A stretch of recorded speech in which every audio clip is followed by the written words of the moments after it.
नाज़रीन व हुक्मा कराम, आज मैं आपको गुर्दों के लिए एक मौजज़ा नमा नुस्खा देने लगा हूँ। जब क्रीटानाइन हद से बढ़ जाए, नौबत डायलिसिस तक आ जाए, तब भी आप इसे इस्तेमाल मरीज़ को करवाएंगे या खुद करेंगे तो आपको इतने अच्छे रिजल्ट्स मिलेंगे कि आपको डायलिसिस करवाने की ज़रूरत नहीं रहेगी। अस्सलामुअलैकुम नाज़रीन, मतलब हर्बल केयर में खुश आमदीद। मैं हूँ प्रोफेसर डॉक्टर हकीम मतीन अहमद समदानी। नाज़रीन व हुक्मा इकराम, आज मैं आपको गुर्दों के लिए एक ऐसा अनमोल तोहफा नुस्खा जो गिफ्ट करूँगा। इन मरीजों को गुर्दों की मर्ज लाक हो जाती है, उनके लिए अनमोल तोहफा है। नाज़रीन व हुक्मा इकराम, जो नुस्खा मैं आपको देने लगा हूँ उसका मजाज जो है वो गर्म तर है। गर्म तर मजाज का हमल वो नुस्खा है। इंशाल्लाह ताला आप गुर्दे वाले मरीज़ जो होते हैं उनको इस्तेमाल करवाएंगे तो आपको इतने अच्छे रिजल्ट्स मिलेंगे कि लोग आपको दुआओं में याद रखेंगे। और ये मैं आपको कहता चलूँ कि ये जो नुस्खा जात मेरे होते हैं 100% तस्दीकी नुस्खा जात होते हैं।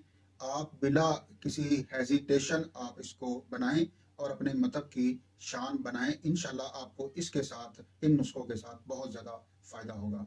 तो बगैर किसी टाइम को ज़ाया करे हम बढ़ते हैं अपने आज के नुस्खे की तरफ। नाजरीन व हुक्मा इकराम, नुस्खा मुबारक के अज्जा सुन लें। दो अज्जा पर मुश्तमिल ये नुस्खा है। आपने पोस्ट रीठा लेना है 100 ग्राम और कुश्ता शंख आपने इसमें डालना है 100 ग्राम।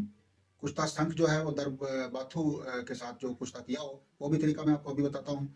ये आपने दोनों अज्जा को मिला के आपने 500 mg के कैप्सूल भर लेने हैं। एक कैप्सूल सुबह, दोपहर, शाम ताज़ा पानी के साथ आप इस्तेमाल कराएं। इंशाल्लाह ताला इसके साथ जो मरीज़ डायलिसिस जाने वाले होते हैं या डायलिसिस पर होते हैं, इंशाल्लाह वो भी आपको रिकवर होते हुए नजर आएंगे। ये आम सा नुस्खा नहीं है। मेरी आपसे दरख्वास्त है कि अपने मतलब की ज़िनत बनाएं और इसे आजमाएं। डंडके की चोट पर मैं ये कह रहा हूँ कि ये आपके मरीज़ों को इतना फ़ायदा देगा कि वो आपको दुआएं देंगे। तो कुश्ता शंख जो है हुमायूं कराम, उसकी बनाने की तरकीब भी समाप्त फरमा लें।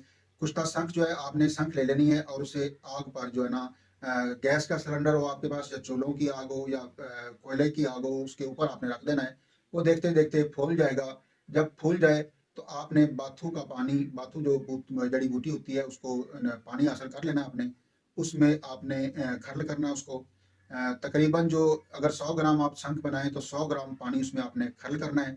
और जब खुश्क हो जाए किया बना के 7 किलो उपलों की आग दे देनी है। आपका कुश्ता शंख जो है वो तैयार है इस नुस्खा में डालने के लिए। नाज़रीन व हुक्मा इकराम, अगर आपको ये मेरा नुस्खा अच्छा लगा हो तो इन्हें, इस नुस्खा को मुस्तहिक मरीजों की तरफ ज़रूर शेयर करें। अपनी तिब्बी बरादरी में भी ज़रूर शेयर किया करें ताकि वो भी सारे इस नुस्खा से मुस्तफ़ीज़ हो सकें।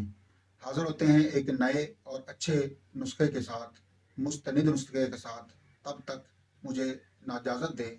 अस्सलामु अलैकुम व रहमतुल्लाह।